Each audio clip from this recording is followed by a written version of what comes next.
a curse Oh word. God, Brian's in the video. Also, I What up, Slack? I didn't go live in time. Get out of the video, Brian. All I was gonna say is, I don't think poorly of anybody, but I do think structurally there can be issues in life that make people behave in ways that I don't want them to. Welcome to Cracked Movie Club, the show where we do a book club, but for movies, which are like books, but better. I am your host, Jordan Breeding, and I am joined by my co-hosts, Jesse and Mrs. Alice Nutting. Wow. Married. Sadie, married lady. What can I say? Did Haven't heard that you before. do Was that your vow, Allie? Yep, that was all I said. And then I said, scene. And then the rabbi said, you're married. That's amazing. No honeymoon. I literally started work on Tuesday. I'm like back at work for my semester. Cool. We'll do it in like April or you got a ring on. I saw that. Oh, hey, look at that. What can I say? I'm going to gesticulate a lot with the left hand. No, sorry. Oh, no, I'll never get to see your anime titties ever again. That's not fair. Time to go, boys. It's what I live for. Back it up.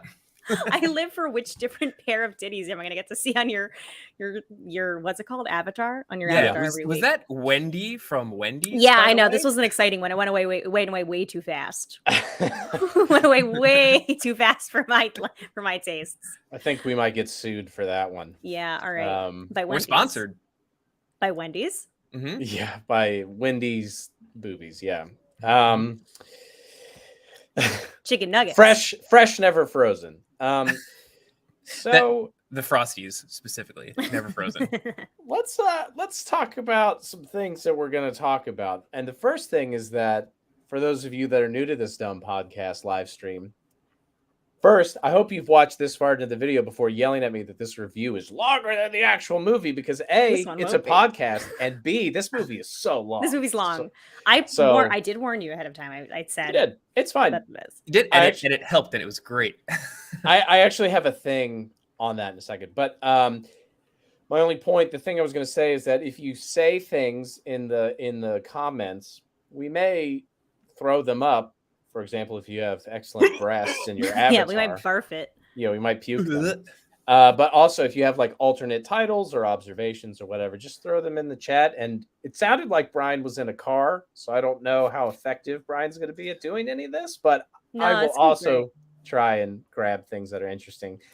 Andrew says, Skaggs is back. That's a reference to a video that was pulled that I was in. Woo. Because of, corporate things. Which is my favorite. Who wants to recap? You know who would hate that? You know who would hate that so much? Mozart. Mozart would hate that so much. Oh my God, dude. I really identify with Mozart. I'm just a genius, alcoholic. I love fart jokes. I love fart jokes. Wait, did they get into that much in this movie? Because that was one of the things I wanted to bring up was how much he loves poop. Yes, the whole beginning Mozart, of the whole introduction to him, the whole beginning of the movie is seeing his puerile sense of humor and I didn't remember. Mozart would be great on TikTok. Ugh.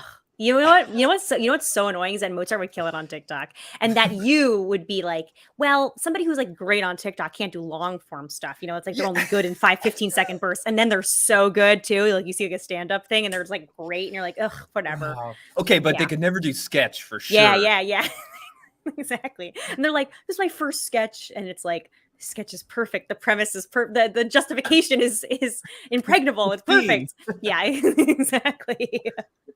Yeah, I wish we had more movies about geniuses at useless art forms, like TikTok and sketch comedy. I think it'd be fun. Just kidding. Yeah. To me, nothing is funnier than an Amadeus parody. When people like really lean into it, there's like been on like ones on Family Guy and things like that. Like every time I see one, I'm always like, it's the funniest thing I've ever seen in my life. I don't know. I fall for it every time. All right. Well, who wants to recap Amadeus? It's either me or Jesse. Jesse, you do it. Okay, you love long movies. I didn't do the homework. I didn't watch this one. No. Okay. Amadeus. Picture this. We're in whatever century it's in. It's basically a made-up story about Salieri and his, I guess, actual animosity toward Mozart. Do we know that they actually had beef? It's unclear. People think it's way played up in this. Yes, very much so.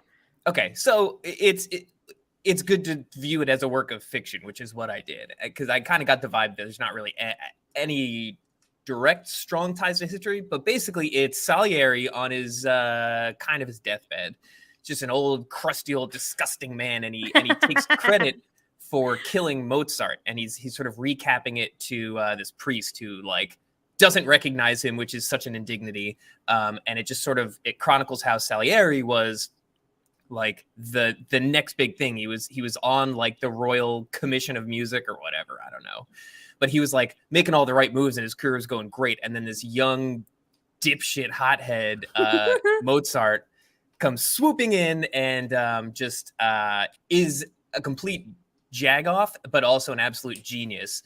And so there's a lot of animosity, and so this story is basically Salieri describing how he slowly ruined Mozart's life at every given opportunity. Although debatably, I think Mozart was just kind of ruining his own life. And that's it. So it chronicles a young Mozart being all handsy with a bunch of women and eating decadent foods and being a jerk, but also writing operas and stuff.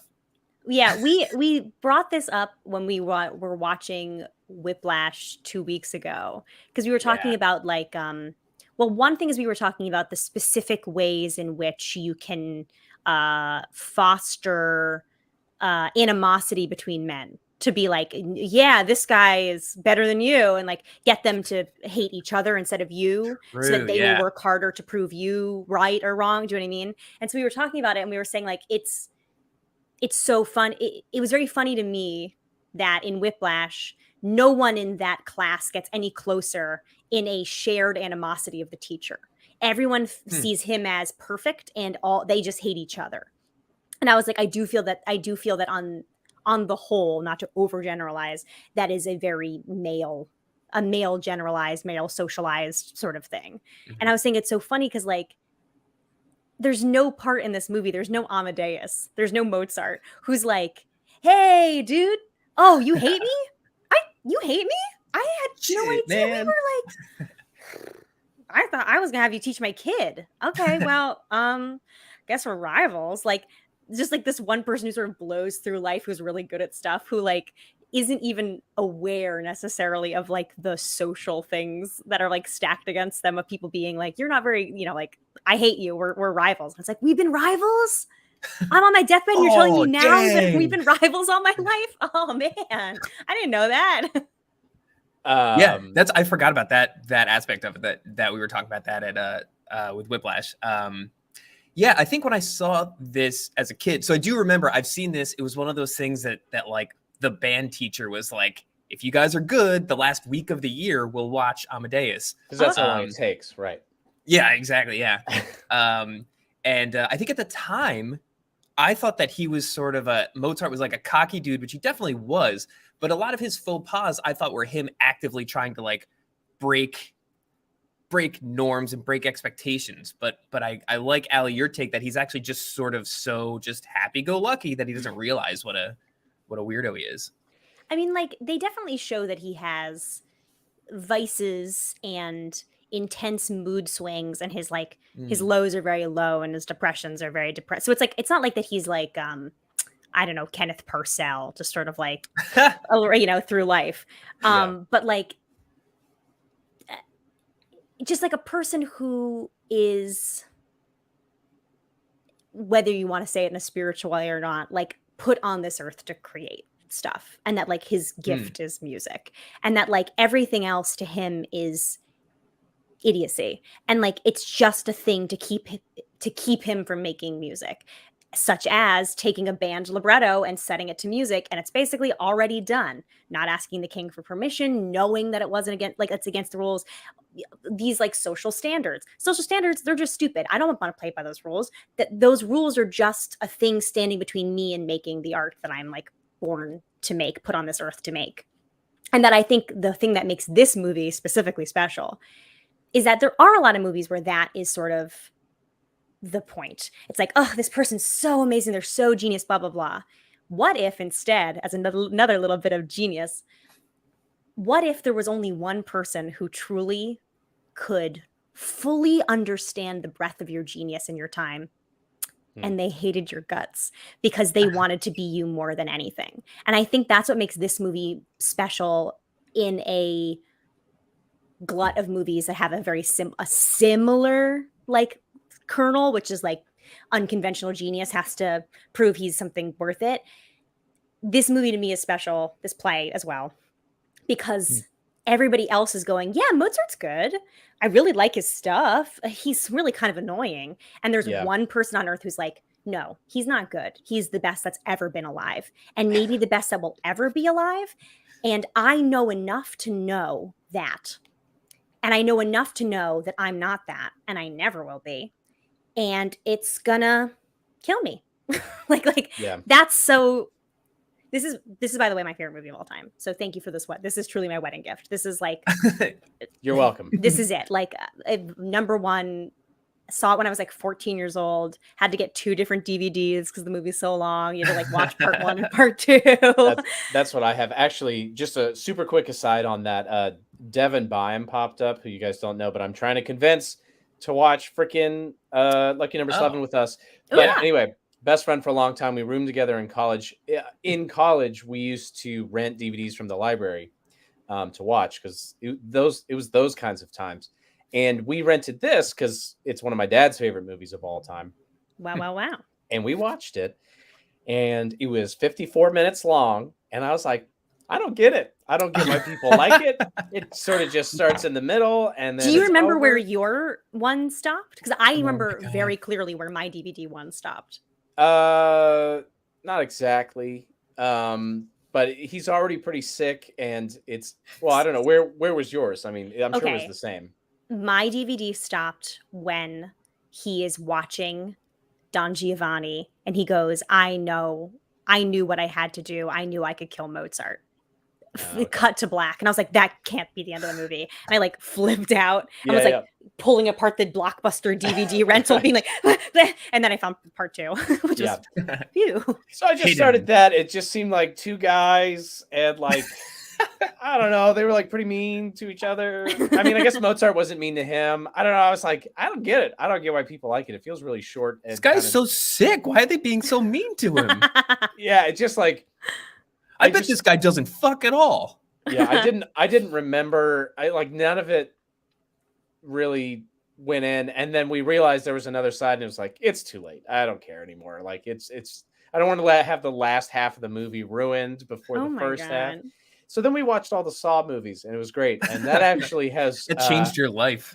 That's actually made me more money than anything else I did in college. There you go. I think it worked out. It's funny. I will say most people, when I tell them this is my favorite movie, go, my band teacher put that on in 9th grade. I don't know if we ever finished it. I should watch that again. Like that is like the most common response when people are like, and what's your favorite movie? Like that's for me, I remember I had a music teacher who was out sick once and we watched Poltergeist. I was in 4th grade. It was really scary. Wow. Yeah, that's pretty intense. I feel like why didn't we watch Amadeus? Getting to pop on Amadeus is like the height of a band teacher's career. You know what I saw? Saw a funny TikTok recently. Folks. Oh, wow! Was it the Mozart of TikToks? But okay, so just speaking of band teachers, it was comparing 4th grade math is this, 12th grade math is this. Yeah, there's nothing better than describing a TikTok. Keep going. I'm excited. Sure. but the point of it is that the point he was making was that like every single year in band class, it's cool that you have band class, but you learn the same thing. It never really gets as advanced as like say math does or English does or anything like that. And so I don't know, thinking of this movie brought me back to like all my varied like band teachers. And like when I was in like, the jazz band and stuff, thinking of like how psyched they were to get to like conduct a bunch of like 4th, 5th and 6th graders. And like probably like in their best moments, like picturing like I am Mozart. And you can see why they absolutely love this movie. Yeah, it's a great movie. No, see, actually in band, if you do lower school, middle school band, you watch Amadeus. But if you do high school band, you watch the Amadeus director's cut. Oh, That Oh, has tits. So that's actually how band gets more advanced as you get older. that's true. Yeah, So I have the DVD because again, my dad owns it. And so I watched that, and it was sans breast, so it was pretty disappointing. Sorry, man. You can Yeah. go back. Yeah. You can go back and see them if you want. They're still on tape. I'm sure I could find it if I really needed to. And I looked up the differences, and it does sound like it is a little more fleshed out. That Salieri is a little bit Nice. more. It's a much fleshier version. No, it felt like it seems like just in the descriptions that it was more clear that he was sinister and evil. Where it's a little bit. That makes sense. It's a little bit more. He's a little more forgivable at some points, and you sort of get at the end of the movie when Mozart's wife shows up and she's really pissed at Salieri. It's like. Yeah, it makes a lot. It makes a lot more. Yeah, sense. I'm like, I agree. I don't feel like Salieri's been that clearly evil or mean. Like, how would she even know? And speaking of, just really quickly, the scene that precedes the booby scene is where the title of this video is coming from, about the nipples of Venus. Oh yeah. Yes, they look good. I would eat those. The words he was saying did not appeal to me. I didn't understand. No, it's like a candied chestnut in like a sugar, like a caramelized or a crystallized sugar with like a little. I don't want it. Raisin on the top. Like All I want is probably. I just want the the chocolate chip cookies, the scat of the gods or whatever. I don't want any Venus nipples. That's so Mozart of you. He probably loved chocolate chip cookies. Yeah, seriously. Yeah, because he liked poop. You guys want to talk about poop, or are we going to talk about The something Scatman. else? Oh, alternate title. Well, I'm just gonna say it. Scatman. I'm gonna write it down too. Yeah, I had Lek Mich im Arsch or whatever. Oh, Because that's one of the million things that he wrote, which is lick my ass. And we said eat my shit one time too. Like, yeah, oh, wow. that's the very beginning of the movie. That's what I was saying. We he get also- it right out the gate. yeah, he said, I want to shit on your nose and have it run down your chin, to his like. Did he say that? Not in the movie. Well, he wrote This is it. life. He was kind of the original shit poster, quite literally. Yeah. Nice. He also kind of was the original, like, well, not he, but like one of the parts of the movie that I like in Amadeus is based on something real, which is that like opera was the high art form, and then there were like music halls, and music halls were like variety shows. But like the original Weird Al originated here, where like, you know, like Mozart's like Marriage of Figaro would be really popular, and like you'd come see like the Marriage of My Mamero, and then like it would be like, you know, making up new lyrics to his songs, and you'd be like, oh, Weird Al. Yeah. That's so good. Parody started like right here. Wow. Wow. I was actually going to say, so, you know, there's obviously a lot of really extended takes of opera where they just are showing you opera just to show you that it exists. Like, I do think a lot of the length comes from, I think there are a lot of movies where they will, you know, Whiplash, speaking of last week, you know, at the end, they do the whole concert, but most of the time you're kind of just getting snippets of him drumming and bleeding. There's not a lot of like extended, here's him playing the whole 8-minute song. But in this movie, you get all of that for a lot of them. But I mean, don't obviously you don't think get that full the operas. intention of that is to make sure the audience knows Mozart is a genius? Well, do you know what I mean? Because like, I think the whole premise of the movie falls apart if you don't actually get to see him execute what he does so well, and then just to really convince you, show you one of Salieri's operas, and you're like, oh, that's what I was going to say. This blows. Wow, yeah, this definitely blows. Like, yeah, well, that's what I was going to say. Is that Salieri's? It sucks, and it's interesting because it's so hard to articulate. Because even at the beginning, when Salieri's like, "Do you know this ditty of mine, or this one, or Mozart?" Hot cross buns. Yeah, and of course we're like, "Oh, I get that one," but I actually feel like I think it does a pretty decent job. Obviously, there are a couple of scenes where Salieri literally sits there and describes what's cool about the music, where he says like, "In comes the high clarinet or oboe or whatever." But I think it got really interesting. I think it became clear as the movie progresses. They do a really good job of showing. It feels like what's weird about Mozart or compelling or interesting about him is kind of his rhythm. Like when the woman's yelling at him and he turns that into the opera that we see kind of near the end with the magic flute, yeah. And it's like he just obviously his skill is melody writing. There are melodies that everybody remembers and he's great at that, but there are all these rhythmic things that he was constantly doing. Like even at the end, as he's writing the Requiem as he's dying, he's saying to like do all these things that Salieri's like, that doesn't make any sense. Why would everything be in unison? There should be harmonies. There should be whatever. And he's like, no, it's bah, Yeah. bah. And Salieri's like, I don't get it. I don't get it. Then he writes it down. He's like, oh shit. Also, I don't know if anybody is interested to, but there is some behind the scenes-y making of footage for this. And that scene is extremely interesting because they both had earpieces in to actually hear the Requiem parts that they were talking about, so they could like sing in the right key and get it at the and like there's one really interesting moment in the film where the person who was like working tech didn't like get the cue quite right, and like Mozart's thinking for longer than he needs to, and like Salieri's like, I'm ready. Mozart, I'm ready. Like, and like they're acting through the moment, like really, it's really good, and it like feels really real and organic, and you're like, oh my god, it was real. It's great. Yeah, great movie. What can I say? Yeah, I it is interesting though, because I did feel like it's a little dense musically. I think they do a good job of having a few moments where they kind of explain and show the process, but it is like you're saying, you know, you have to kind of just feel that Salieri is shittier. Like it's so hard because this is not music. It's not like they're playing Nickelback next to the Beatles or something. They're like, see, this one sucks. This one's great. It's a little challenging, and I think that's probably the biggest success of the movie is finding a way to show that his music is good, despite the fact that like Jesse texted us, it's like a JG Wentworth commercial at this point. You know, like Mozart is so overused. You know, it's just tied into freaking ads and stuff. Right. I mean, there's a very famous scene that's both in the play and the movie where Salieri, who is the court composer, which is a huge honor, basically means like, we think you are the best of the best in Vienna. Like, you know, you get to like live in the palace, essentially. Like, it's like important.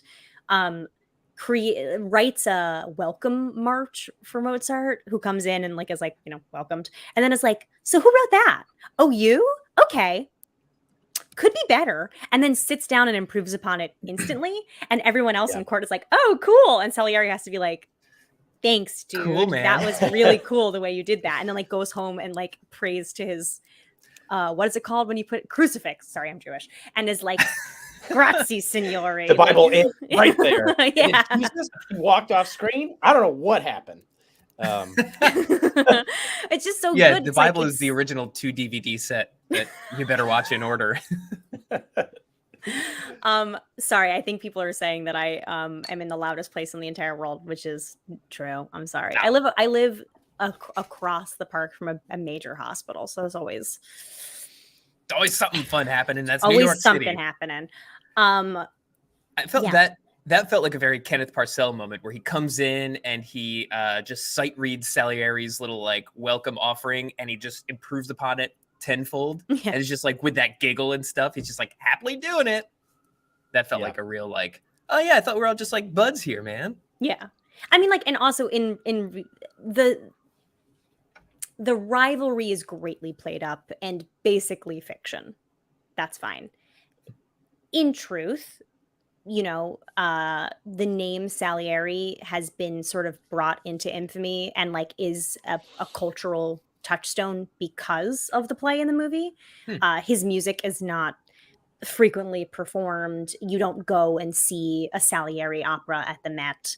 You don't go to a symphonic, you know, the best of the best. We're pulling out some of everyone's faves. It's Beethoven's fifth, Salieri's fourth. Like he isn't really.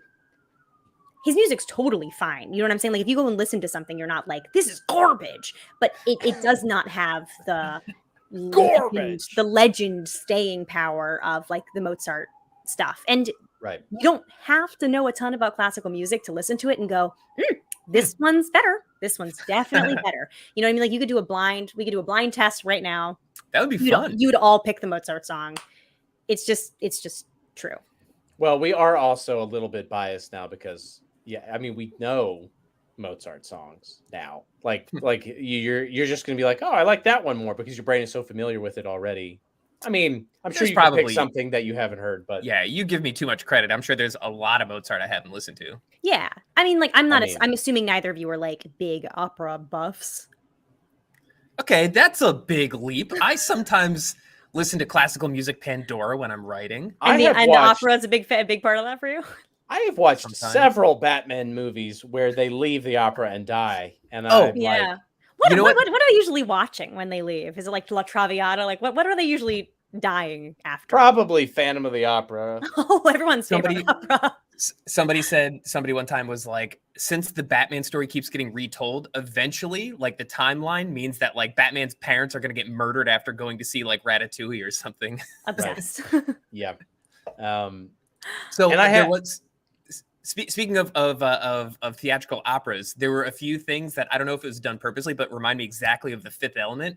There's that one like celebrity dude who, so he's a composer, he's some sort of musician, but he's deaf, and he also has one of those like big powdered wigs. Do you remember this guy? Beethoven? He's sort of like he was like a Beethoven character, but it's the Fifth Okay, Element. okay, it's the okay, future. okay. I literally thought you were trying to get us to say Beethoven. I was No. like, we're No, I would have yes? said big dog makes a mess Yeah. everywhere. No, so anyway, he's this like musical celebrity who looks like Beethoven and stuff, but he's deaf. And there's a point where he like, when the opera is getting shot up, he like grabs a couple of pool balls or whatever and thinks that that's what like Chris Tucker's ass. Is it Chris Tucker? I don't remember. He's in that. Yeah. He is in the film. Oh man, I wish you guys would Beethoven. remember who this character is. But I don't know, whatever. Mozart is like, while he's like writing, he's like playing with some pool balls and he's got his big dumb hair and stuff. And it felt like The Fifth Element like directly paid homage to that scene. I don't know. I haven't seen Fifth Element, but Fifth Elephant? What? Fifth Element, the Fifth Element. I know the film. The Fifth Elephant. You Okay, said we elephant. gotta do that. I've No seen joke, that's such a probably good one. 5 elephants. Chat, what do you think? Should we do Fifth Element? Yeah, I mean, that's a really fun movie. I think you'd actually really Great. enjoy it. It's- Guys George. yeah, I just think want me to watch so many old things. Yeah, I really think you'd like it. And there's like fun action sequences and there's Old fun sort of campy-ish things. performances, but it's fun. We're I not think you'd allowed to like it. talk about Bruce Willis anymore. People get mad and sad at us. Yeah, but he's really good in it. I'm not gonna say anything mean. we He's doing a probably great brought job. about his demise. We made that video, and like 3 days later, We're he's like, Salieri. Oh, we're Salieri. On My Jordan's- acting career is On going Jordan's so deathbed, well. he's going to be in an old rickety wheelchair, and a nice young priest is going to come by. And I'm going to be like, I tried to slit my throat because I'm so tired of Bruce Willis. His career is apparently so much better than mine. yeah, Um, it's killing you. yeah. I will say also, I am aware this movie is very old. This does not have like cultural cachet necessarily, but it is like a classic. It was a huge hit in the West End and on Broadway. It was a huge hit in theaters. It won like 7 Academy Awards and made like $90 million on its opening weekend. It's like, you know, it's a real classic, not just for band teachers, not just for hungover band teachers. It's actually one of the only Best Picture winners, apparently, to not get in the top 5 grosses of the year that it was released. Amadeus. Weird. Mm. Birdman, there is Birdman, one. English Patient is another one of those, I think. the artist. Yeah, I yeah. really liked Birdman. I think I've talked about that before. I on love here. Birdman. But I've never watch seen that. it. Let's do that. I don't like new movies. I know it's tough.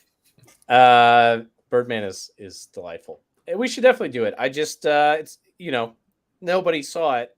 I don't know what works on this podcast anyway. It doesn't really Dude, matter. Fifth Element is gonna crush. Hey, speaking Yeah, of what that works actually on is this true. Stake my- podcast, salary on it. What's that? your Salieri on it. You bet your salary on it. So I was just going to say, really brief as an aside, since people leave when we say that we're done. There's a new horror movie out called Barbarian, and we are probably going to get the director to come on maybe next yeah. week, and he's going to That's talk to us. So exciting. And the director, if you don't know, is Zach Cregers. Oh God, who is Jesse? They want you to show your feet. Can you do that while we talk? They For paid what? for it. Show feet. Um, Guys, you just made my day. Unpronounceable username. That is if- nice. That still means you've got young, hot feet. well, we don't know yet. He hasn't shown them. I run a lot. You don't know. What I was going to say. Oh, Slack's back. Been gone this whole time. What I was going to say is that Zach Cregers was in Whitest Kids You Know, which for me was very formative. Yes, Speaking very of much so. college, in my dorm, we had just enough internet where on Netflix you could stream stuff, but it would take literally all day long. And so we would pick an episode of Whitest Kids You Know, the IFC version, and then in the morning, and then come back at night after class and get to watch 30 minutes. And it's the best thing ever. Devin can attest to it if he's still in the. Here we go. Devin's in the comments talking about something else. That's fine. Devin, we needed you for story time. So Devin, if you're free right now to do this podcast in the comments, why aren't you on the damn thing talking about like? Oh my God, he's showing feet. They're so shiny. Oh shit. Very veiny. Or scarred. Veiny feet. Super sticker. I don't know what that means. Don't know what that means either, but that's cool. Big fan of super sticker. Someone canceled. Well, that's because you're a bad therapist. All right, so I assume he's never given me any good advice. Sorry, let's we could start. Somebody asked a long time ago, so I'm just gonna bring it up. Bring it up. You know, we all do creative stuff. More or less. Jesse tries. Jesse's gonna get fired. I'm gonna get fired, but Al, you're probably doing fine. Thank you. They asked, do you feel more like Salieri or Mozart or some third composer that you want to imprint a sort of personality upon? I'm the guy from The Fifth Elephant. Bruce Weenus from The Fifth Elephant. I'm sorry that I'm young, you know? I mean, this is, I feel like, a real personality test. Because I think anybody who says, like, oh, I'm definitely a Mozart is probably delusional. Well, but you could pick elements of it. You don't have to say the whole thing like I'm it's transcendental just like, genius. Who among us can be like, yeah, I am pretty confidently a once-in-a-generation talent, changed the way music sounds forever. You know what I mean? Yeah. I think, oh man, that's such a good question. I think you can just maybe don't put it in the like where your achievements have gone and more about the way that you approach your art. Okay. Does that make more sense? I've got it. Both of them are more successful than any of us will ever be. Yeah. So I don't think that's. So we're fine. I feel I related so hard to Salieri. He's older than Mozart ever was. But that's true, right? When did he die? 35. How old are you? 35. Yeah. Dude, you're going to die this year. No. Okay, hang on. I love that Requiem. I love the question because I related so hard to Salieri when he was like, why, God, why did you give me this deep, longing desire to make art and then not give me the talent requisite to be the greatest? Right. And what I think is really amazing about the character is that not only does he have that self-awareness to be like, I am aware that I am not a genius because what I'm looking at is a genius and I know that I'm not that. But then to also curse him with success and adoration and all of the things any person would ever want as chicks. Christina Ebersole, who says has a big hat on. Do you know what I'm saying? Like he gets everything he ever wanted and he still cannot achieve happiness because he knows that the only thing he wants is to make great music and he is not capable of doing so. That's wild. And what a cool character. And also, like, I think a really interesting question beyond like who are you in life is that, like, if you were in the movie or the play, do you want to play Mozart or do you want to play Salieri? Like which character do you want to inhabit? The person who's like the impish little scamp who's drinking himself to death, but is like, you know, blithely making music, or the one who sits and scowls and is aware of their mediocrity. I mean, also everybody wins Tony Awards and well, if you're Salieri, you win. Ian McKellen won a Tony Award for Salieri on Broadway. F. Murray Abraham won the Oscar that year for playing Salieri. So it's like, well, you do kind of come up as the winner. They were both up for it. Like they were both up for Best Actor. How often does that happen? Sorry if that's an ignorant question, but I think pretty infrequently from the same movie. Yeah, it's like not two so people often. Were in the same movie were nominated for lead actor, right? It's not going to be very common because there's not usually a movie where two people could equally be considered the protagonist and are both so good that they would push out a whole nother actor from a whole other movie. Yeah, or whatever. Right. Yeah. I would way prefer to play Mozart. I mean, that's way closer to my kind of personality anyway. And I actually thought That's how you laugh. yeah, I thought he was better than Salieri. I mean, Salieri had a lot more to do nuance. Yeah. Yeah, but I love his performance. But His name Mozart, is Tom Holsey. crazy. Tom Holse. Yeah. Do you know who else he is? Not Like that you'll care. in Animal House or whatever. He is in Animal House, but he's Yeah. also very famously the voice and the singing voice of Quasimodo in Hunchback of Notre Dame. Oh, nice. Yeah. I saw that. He's I saw definitely he's definitely a guy that I thought he was in more stuff, but then I didn't really recognize his name, and he didn't like.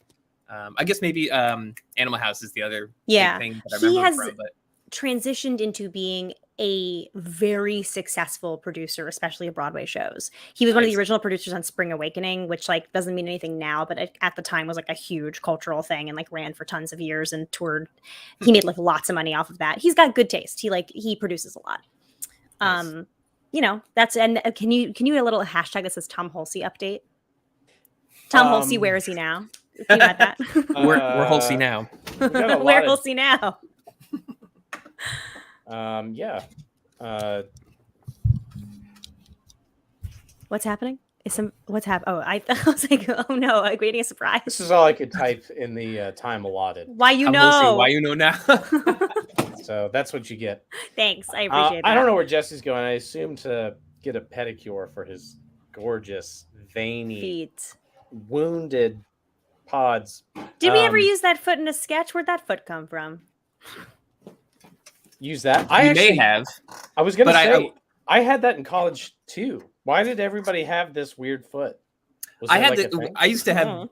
I used my roommates and I used to have like a big Halloween party, so I have a lot of body parts, including check this out. Okay, this is a hand signed by Rami Malek. George R.R. Martin. Rami Malek. DC Pearson and R.L. Stein.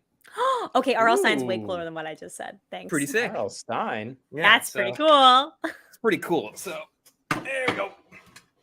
It goes good. well, Great, perfect.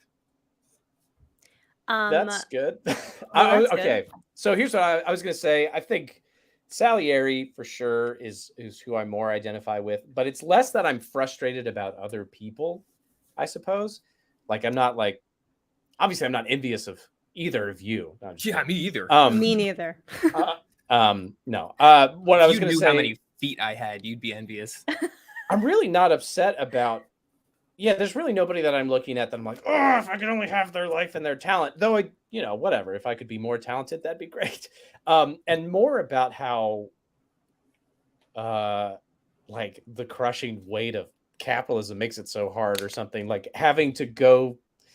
You can't just do things and be successful. You can't just. I mean, I suppose if you had the unlimited talent of Mozart, you could just show up and be like, I'm going to break the law. And they're like, well, you are very talented, so do whatever you want. Yeah. That's the thing I want, is the freedom to be able to make things without having to make money or like having to make money for other people, or being worried constantly about what, for example, the 12-year-old girl demographic ones, which is a thing. Although I will say Mozart was constantly plagued with money worries. The whole family overspent and he did not make a ton of money on his projects. And some of them were just like outright not hits. And so even though he is not worried about money, his wife is quite frequently very worried about money. So much so that at least in the movie, we get a scene with tits. I did that like Jordan that. missed.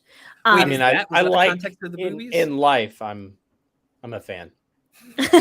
Big fan of those. Seen them once, seen them both.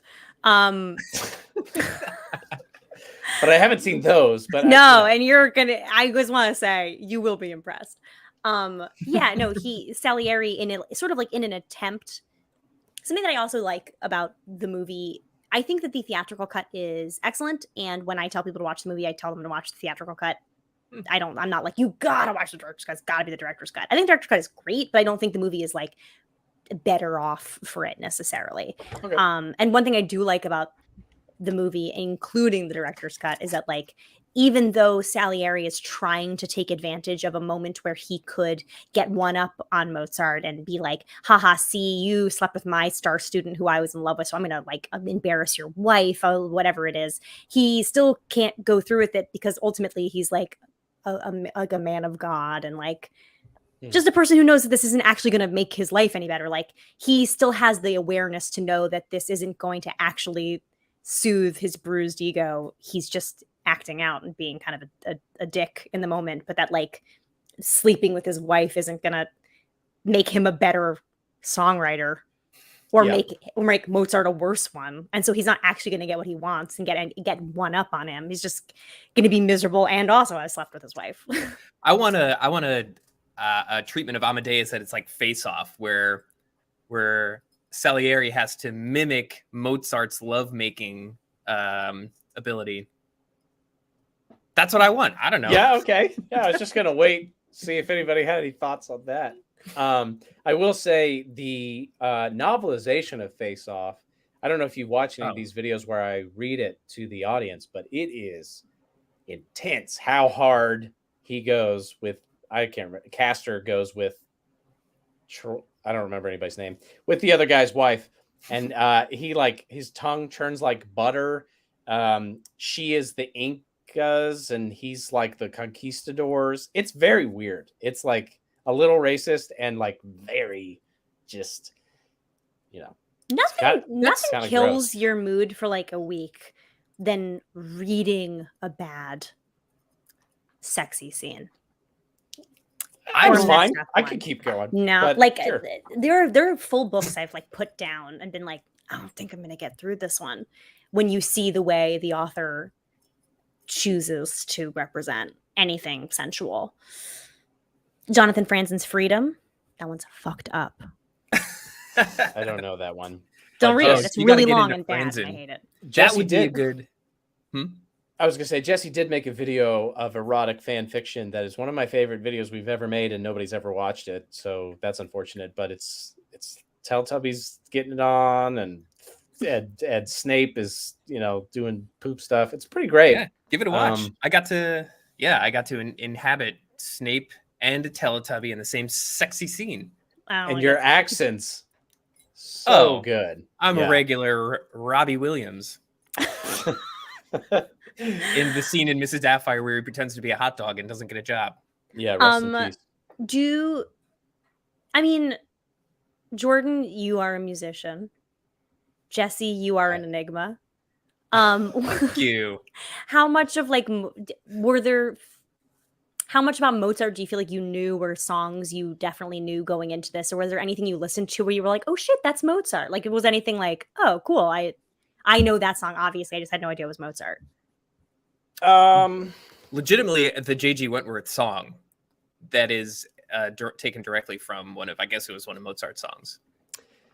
I only did classical guitar for What a is the little J.G. while. Wentworth song? I thought that was 877 Cash Now, but I guess it's not. Oh, wait. All right, so it's like... Oh, no, he froze. Right. J.G. now. Oh, God, you're frozen. Did I freeze? Yeah, we didn't hear that anything. Was so... That was, in the words of Salieri, that was God. They didn't sponsor us, so we're not going to sing their jingle. But maybe it is the Cash Now thing, actually. I thought J.G. Wentworth, 877 Cash Now. Yeah, but isn't it J.G. Wentworth, 877 Cash Now, or whatever? It is. I think it is. Yeah, Mozart ditty. Anyway. Okay, but that was for sure in the movie. But no, I don't really know anything about Mozart, and there were definitely songs that I recognized, but I didn't. I would not be able to pick out the composer out of a lineup. Right. So actually, Salieri got exactly what he wanted. Yeah. Yes. Look who's winning now. Like you are the person in the scene. If you were the priest, Salieri would play two of his songs and one of Mozart, and you'd still go, all the same. Is this from an ad? I don't know this one either. Yeah. Do you know any Imagine Dragons? Yeah. You could have stopped Salieri from trying to kill himself. He would have been like, I see, Mozart means nothing to the common man. Salieri starts playing radioactive. You know that one? I wrote that's that. so sick. No, yeah, he's His playing that on the whole- piano on the harpsichord. Yeah, his whole plan is to get Imagine Dragons to write Radioactive, and then he'll kill them, and then he'll That's play it at their so funeral. good. You see, this there's something about this movie that is like so rife for parody. It's like it's so correct. And I've seen so many different parts of the movie parodied in different parts of pop culture. Like Family Guy parodies the Play Salieri scene at the party, and 30 Rock has a really great parody of the like running with the mask, the scary yeah. doctor mask thing. And also the like part where they're like writing the thing at the end together. I don't know. It's just every time you see it, you're like, this is good. Yeah. This is funny. It's always funny. I don't know what to say. Oh man, we got another people throwing money at us again. Remember in Titanic when Jack was cuffed up and the flooding started and Jack was telling Rose to use the axe, but first she practiced and failed? Yes. Yep. Yeah. Thank you. I do remember that. Actually, not to plug something that I'm completely and totally unrelated to. If you are in New York City or the surrounding areas, Titanic is a must see. A must see. What? Titanic. Is it like a gender swap Titanic? It is a show that is currently playing at Asylum. Oh, cool. It is told through the narration of Celine Dion, who says that she was there on the Titanic. So it is the events my of Titanic God. as told through Celine Dion with Celine Dion's music. It is so fun, and it does make fun of that exact moment. So I can't Amazing. say your name because I can't pronounce your emojis, but you should see Titanic. This was Do the we know better who joke. does that? Because I feel like I've seen. Sorry, go ahead. Sorry, Irish Lover came up with the better joke that you should have done, Jesse, which is instead of Imagine Dragons, it should have been Nickelback. Although I think I was only talking about that in the comments, but it's a better callback. Salieri taking credit for Nickelback. But I still like the idea of him playing a Radioactive. I think it's just a really good message. Yeah, but if they were doing "This Is How You Remind Me" or whatever, ding ding ding ding ding ding. Imagine if they were doing as a wise man. Yeah. What if he did look at this man. photograph and then he'd have to explain what a photograph What a photograph is. That's exactly. the one. Yeah. I don't know what to say. I think this movie is basically perfect. It's like costumed well, written well, cast well. It's really long. I can totally concede to that, but like not boring in its longness. It's just long. That's great. Yeah. If you have not seen it, if your band director didn't make you do it, if you were bad go. during the year and he made you like do worksheets at the end of the year instead of watching it, pick it back up, get into it. You're gonna love it. Yeah. And if you're one of those, if you're into delayed gratification, you could watch the I love director's that cut. shit. That's 3 hours, so that you can get boobies somewhere in the middle. It's Yeah. probably worth it. It'll I don't know. probably I be didn't disc see it. one if you want to get if you want to just pop in disc one and see if you're enjoying. It'll be in the front half of the movie. Do you know what I'm saying? Yeah. All right. If you guys don't have anything else, the only thing I was going to say is when we were talking about money and my sadness, I do think there's an interesting thing because, you were mentioning that Mozart was perpetually in debt and didn't have money and stuff like that. I was reading this article yesterday about sort of the way that we think about money. It's actually tends to be less about the literal number. Because if you think about it, a single mother on welfare is actually way richer than a 13th century nobleman or whatever. But they just from a material perspective, but they don't feel it. And a lot of like the accumulation of wealth is actually more of an accumulation of like security and self-worth and whatever. Anyway, it doesn't matter. I mean, when you look at them in the movie and she's like, Mozart, we're poor. Wolfie, we're poor. You have to take that job. And he's just like rolling that one pool ball around on the table. And you're like, I mean, you have a pool table. Like your life seems like kind of great. Like their house is gorgeous. They have Cynthia Nixon working as their maid.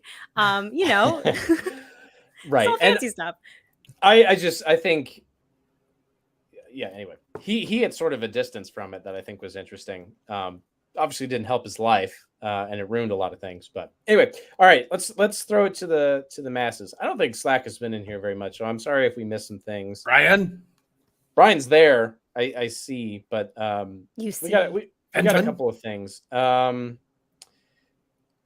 Joseph mentions, I really remember the kiss my ass line. Strangely, as a musician in university in 84, I remember my 20th century music teacher at the time telling me, yeah, but Mozart wasn't really like that. Yeah, but Joseph, none of us were there, so we don't know. Well, he wrote stuff like that. Sorry, says Slack. Thanks. Do great, Slack. Great. Okay, so do you see yourself as Mozart Salieri? We already did that one. This movie taught me 2 lessons. The flame that burns twice as bright burns half as long, and never let your enemies outlive you. I think those are 2 You're great applying that lessons. to your real life? I'm gonna kill Jesse so that my enemy won't outlive me. So I'm gonna find some third way to burn a single candle and see if from the middle that out. wards off the evil. I think a different way to phrase that's less candle based is, my dad and I have talked a lot. So my dad is a graphic designer and is apparently one of the best around right now, which is My dad could probably out-design your dad. I don't doubt it. But it's just one of those things you don't really realize until you're much older and you're like, oh, are you like pretty good at your job? My dad could draw. I'm really hoping that my daughters are on a podcast someday in 30 years being like, my dad is like really good at dick jokes. Aw, I mean, I actually thought that was kind of cute. It's like, I always thought they were Wouldn't it be such fine. an honor for them to be like, our dad's really funny? That would be so nice. It would be nice. They'll never say that, but it would be nice. They might say it. I'm saying it about my dad. Not that he's funny, but that he's talented. We basically this dichotomy of you kind of get to. There are 2 things that you can be as a creative. You can be the young genius, or you can be the old master. And you don't usually get to be both because the young genius is the Jimi Hendrix of the world. Who, they burn bright at the beginning, but the problem is that you just can't really sustain that kind of innovation, the kind of like Mozart, like thinking so outside the box all the time. It just sort of, it ends at some point. You just can't keep up and keep innovating because everybody else is innovating around you. And so those people just kind of trail off, and that natural talent and that natural boundary breaking stuff just kind of dissipates at a certain point, which is fine.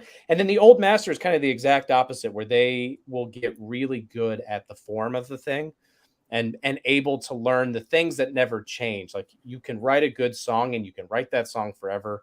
And these are the people that kind of the accumulation of their life allows them to become a master at a certain point. I always think that's really interesting because I think young geniuses were further and further in the rear view mirror. So we're putting all of our eggs. I'm still holding that to be a young genius. Mozart's dead. You're dead. No, I'm not dead. I like that a lot. I haven't thought of it in terms of young genius versus old master, but what I've heard a lot is like a lot of times the best coaches, just about any sport, weren't really that good as players. They weren't the best players because an incredible player just knows how to do it. But somebody who's like a mediocre or even a bad player spends a lot of time thinking about how to do it with, and are therefore able to communicate to other people how to do it well or how to do it better. So that's there's also just like a specific kind of like love of the craft that some people just have and some people don't. And some people have natural talent and no real understanding of why things work, which is also why some people who are like young geniuses don't have like a ton of longevity. And I don't even mean that necessarily as like a diss, but it's like somebody might have an unbelievable idea or ability to capture a moment or a generation's tone or something, and have like a couple early works that nail that where they can like go off their like natural talent or whatever. But the minute somebody's like, hey, we're Disney and we want to reboot blah blah blah, we'll give you so much money to do that, they find that their skills don't translate, or they can't work within this blank system because like that's just like not how their skills work. And some of the people who like write the most and sell the most scripts and are like just incredible at what they do and absolutely make it more of a living than most people doing artistic things, are people who do stuff behind the scenes, who are just like incredible songwriters, who are ghostwriters, who just like who are script doctors, who like just save things but like don't like live in the public eye and just like kind of do it behind the scenes and are probably richer than the person who you're like, oh, if I could only have their life. It's like, no, you want that guy's life. Like he knows what's up. Yeah. Or she. Yeah, I was gonna women say are talented, maybe. I don't know any. But the jury's out. The jury's out. I like to think it could be possible. No, but yeah, I agree. And I was also going to say for the athlete thing, you spend a lot of time on the bench watching everybody else. So you do get a little bit more of a holistic view of the game because you're not excelling at your position. You're like, oh, look, there goes Jeff. That's interesting. Yeah. I do want to say one last thing before we go. Yeah, go ahead. Which is that this movie got me into classical music and opera, like big time. Cool. I like saw this movie and was like, oh, I actually think I like love this. And then like I went to college not so long after. I think I watched this movie when I was like 15. So like I was still taking things out of like the library and stuff in like at my music college. And like listened and like would like burn the CD to my computer. Sorry. And so like don't come for me, University of Michigan Library. And so like I've listened to like a ton of Mozart. And I've also listened to a lot of other classical composers because I wanted to expand my world. And I really honestly think Mozart's like the best. And I don't mean that because like that's a controversial take. I just mean like a lot of Beethoven heads in the comments freaking out. I think there's like a sense that if this movie hadn't been about Mozart, but it had been about Dvorak instead, we'd all be Dvorak heads. And it's like, look, I like it too, but like it's not. When you hear his music, it is like there is something innately special. His like understanding of harmonics and melody, and that one speech that he has where he's talking about how like if 6 of us are in a room talking, it's noise, but in opera it's music, and I can hear what you're all saying, and it all builds to make one greater piece. He's like, this is what opera is, this is why opera exists. Like even if you don't like opera and you listen to his operas, there's still something about it where you see that thread in it, where if you listen to somebody else, you might be like, this is noisy, this is overcomplicated, there's like, you know what I'm saying? It's kind of hard to put into words. I am also not like a music scholar, so I'm perhaps using like primitive language to talk about this, but that's like, right, you're talking to a couple of primitive dudes. I play guitar. I just think his music is like very, very special, and I think the movie does a fun job sort of mythologizing him, and like there's obviously stuff that's not true, but at the core of it, you're like, this music do slap. And I do understand why people at parties would be like, yo, this K331 first movement, turn it up. Yeah. Allie, I don't know if you meant to, but you just came up with the perfect title. This music do slap. This music do slap. It really do. All right, so let me get through a couple of these other ones. Yelling at me about the Leprechaun series review. So, to be totally honest, probably the only way we're ever going to get another review of movies in that style is if I put it on my personal channel. So they hate reviews. Hate reviews. Not reviews, the recaps, whatever you want to call them. If you do want that, you should like my channel, because maybe someday I'll get my contract figured out and I'll put one there. Wow. Or one every month. Everybody go like his channel. And then go see Titanic. Dr. Jordan Breeding is the name. Who should be cast in a Meatloaf biopic? Jack Black. Good question. Jack Black is a really perfect. easy answer. I think if we want to go like deep and like really throw somebody out there, I'd say Jesse Plemons. Ooh. I'm gonna say see if he can sing. Ooh. I'm gonna say Josh Gad just to be annoying. All right. It's a great movie, from the Sorry. scat humor to the rivalry. I think the scene where he complains to the nobles about old legends named so lofty they sound as if they shit marbles, hilarious. That is a great line. How true. And sort of, it's interesting because he's sort of right. That's that boundary breaking kind of anti-authoritarian thing. Yes, and also like Mozart did write quite a few of those. Like one of them is Idomeneo, and when you listen to it, it is boring. Like again, not to be the person who was like, he's amazing, but like when you listen to Idomeneo and then you listen to Marriage of Figaro, one obviously has a lot more love in it, and also is what he was so good at, which is like dramatizing the common man as opposed to the Greek heroes. Exploits of like kings and heroes. Yeah. Somebody gave us $20 just to say that I have a vinyl record titled Mozart Was a Dirty Old Man, and it has excerpts of his operas translated to English. That's awesome. That's great. They do magic flute in English hear a lot at the Met. They've kind of like narrowed it, like whittled it down to like 110 minutes, and they do it for kids ish at the Met, I think. It's Sign fine me in up. English. In 250 years, there will be a drama movie about Nickelback's genius rejected by the common folk. That's the exact I love it. opposite. They are very well accepted. They're one of the best-selling bands ever. Historically, insanely have sold a bajillion They albums. are the Salieri's of our time. But But they're at home going like to, I don't know, like Billie Eilish or something. yeah. Yeah. It's like YouTube burnout, I guess, whenever we were talking about being sad. I don't even really remember. Oh, yeah, Always. Young Masters, I guess. Yeah, that's my thing now. All right. But twist. We're all Young Masters, guys. Thank We you. did it. Thank you, Thank Breaking you so Glasses. much. Brooklyn glasses. They said that because you showed feet, but you know. You got some Young Master feet. I got the feet of a 20-year-old. Devin Who's, Bynum, a stupid best friend, says, do you think that Mozart would still choose to use a harpsichord with the current instruments available? No. Absolutely. No, he would. I- Moving on. Loco Madman says, no one with any talent, we're going to run out of time, created anything worthwhile after 32. Even Einstein spent the rest of his life refining the work he already started before he was 32. So I reject that thing. Jesse, how do you feel about that? What did I do when I was 32? Probably you were writing for Maud Night. I feel like it was before Maud Night, so great. So my best work was like my 301 commercial parody that sucked. So Great. I reject this. I got a logic, year. Loco I got a Madman. year to make just the best me tied up in a pub talking about Leprechaun movies. You really got to hurry up.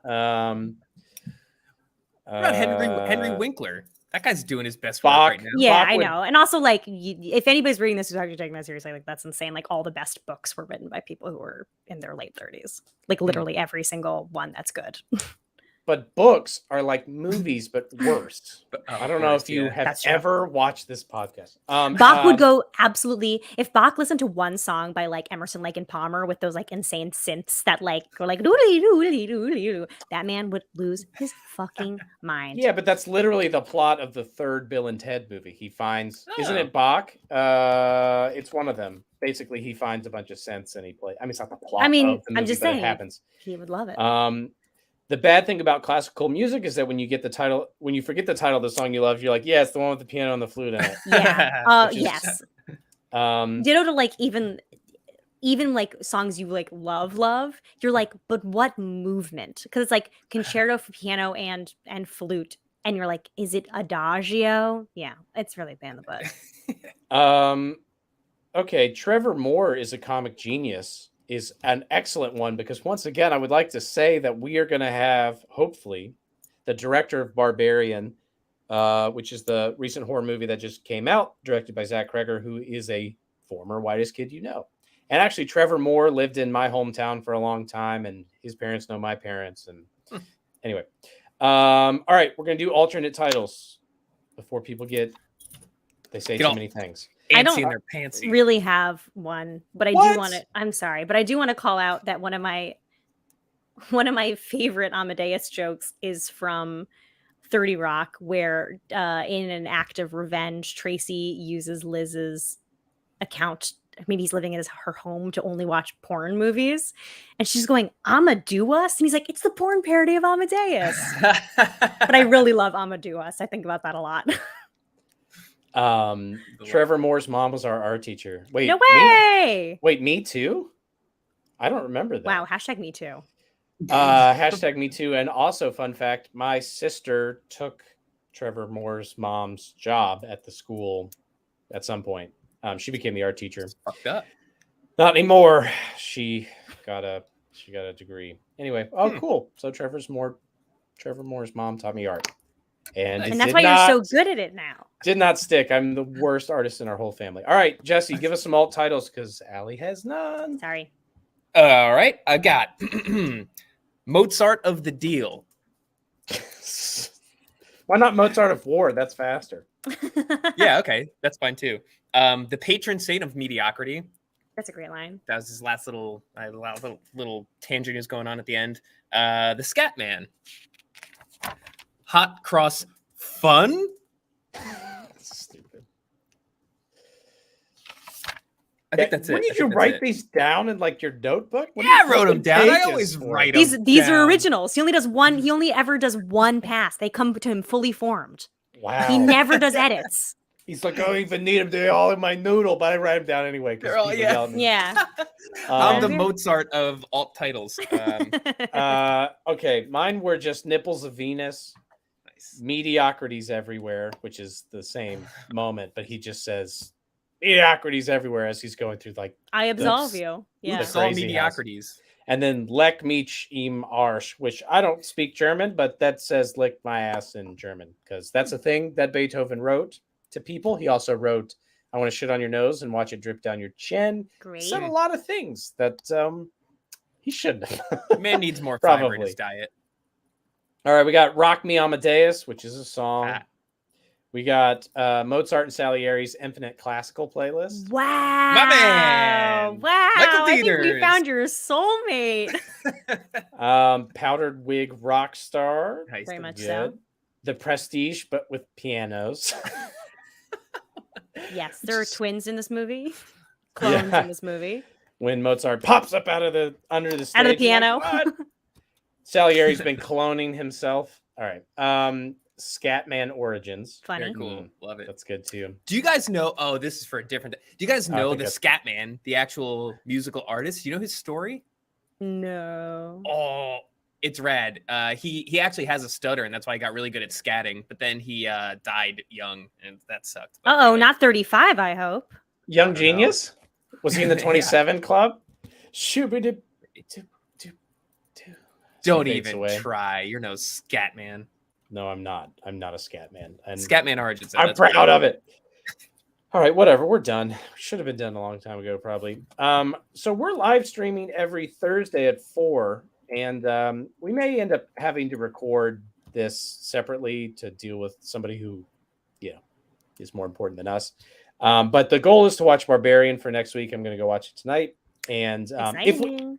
if it's not a live stream, I'll do it as a premiere, so you can still say all of your horrible, stupid things in the chat. Ooh, yeah. That's important. And next week is that, we do an audio version of this. If you would rather do that, so you can stop complaining that you've been watching a video for too long, you can just listen for too long, like God intended.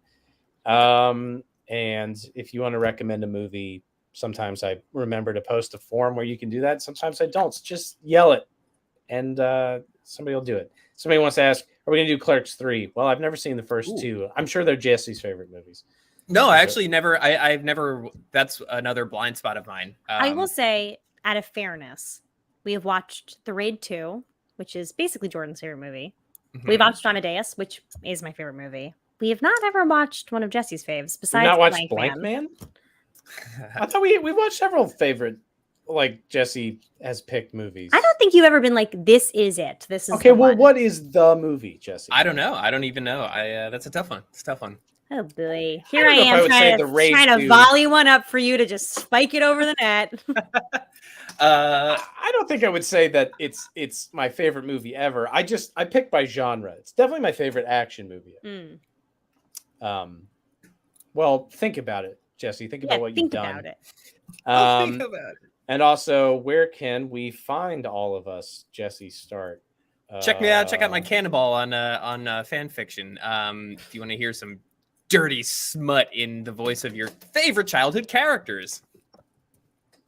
We have done Howard the Duck, by the way. Yes, and and we somebody said that. never will again. It's on audio only. Yeah, so That was there are several episodes that we've done that you cannot find as videos because we started doing it audio only, and we made $0, and now we make like $20 to $30, and it's just like it's blowing up, and we're just spending money faster. We're Mozarting it over here. Mhm. I am laying sick in my bed all day just dictating while Jesse pours coins on me. So I don't know what the point of that was. Allie, where can we find you? You can now find that me- you're married, can we find yeah. you in a registry? Of No, some at kind? Mrs. Alice Nutting, because no. Yeah, right. You can find me at Miss Alice Nutting. I'm sitting in with a good improv team tonight. If you guys want to come see an improv show, Where you at at? the Where you at? Pit Loft, Pit? 7:00. Sick. Stuff like that. I'm back at work. You can find me teaching kids, doing Aw. the things. You know how it goes. I just started improv 2 at Big Blue Door in Wow. Charlottesville, Wow. Virginia. They say it's At Dr. Ho's second city improv. of- Yes, Improv Dr. Ho's Emporium. Improv and Pizza. Dr. Ho's Humble Improv. Yep. So I'm No, doing that. You go. Jesse, when you come to Richmond, I'm gonna drive you to Dr. Ho's. We're Yeah, gonna take I a would day like trip. to see that. I would really like you to go there and We'll tell us live it's stream good. it. Please. Yeah, we Because should live stream it. We can't And, live life. Wait, who was I talking to recently about offline podcasts? Was that you, Jesse, last week? Oh yeah, I think so. Yeah. Another name for friendship is an offline podcast. That's Um, funny. I like that a lot. Anyway, so what I was going to say, though, is that you can find me at _J_breeding. And if you ever want to see a recap of mine ever again, you gotta follow me on Dr. Jordan Breeding Damn. on the YouTube. So find me and follow me. And there's nothing there for you to really watch except a video that Devin and I made 15 years ago. Whoa. That's when you guys were still young geniuses. It's very apparent that we were going places. Mhm. And that's it. We should just go. So Let's do goodbye, it. everyone. Bye. Get on out of here. Bye. Wee, wee, Bye. wee.